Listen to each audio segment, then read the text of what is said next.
Президент Фонда культурных инициатив с рабочим визитом посетил современное арт-пространство. Цель визита – оценка потенциала местных культурных проектов и поддержка творческих инициатив молодежи. Южный портал – это площадка, объединяющая художников, музыкантов и других деятелей искусства. В рамках выделения грантов из президентского фонда руководитель арт-пространства Куста Джиоте подал заявку на получение финансирования. По его словам, в этом здании они уже больше 7 лет своими силами не раз проводили косметический ремонт. С сентября здесь регулярно проводят различные мероприятия. С начала сентября этого года мы работали с перерывами, работали примерно по полгода в год. У нас бывал небольшой концертный сезон.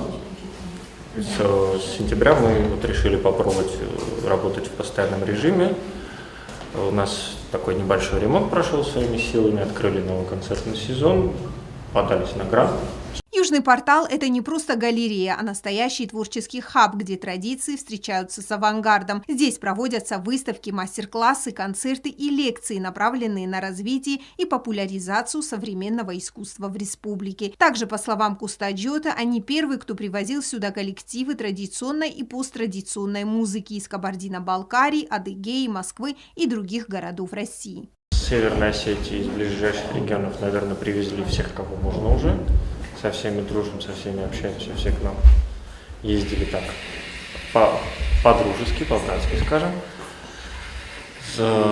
Значит, получается, что мы первые привозили сюда очень много коллективов традиционной и посттрадиционной музыки из Адыгеи, из Кабардино-Балкарии, ребят из Москвы. Владикавказские коллективы практически все у нас побывали. От традиционной музыки до альтернативной.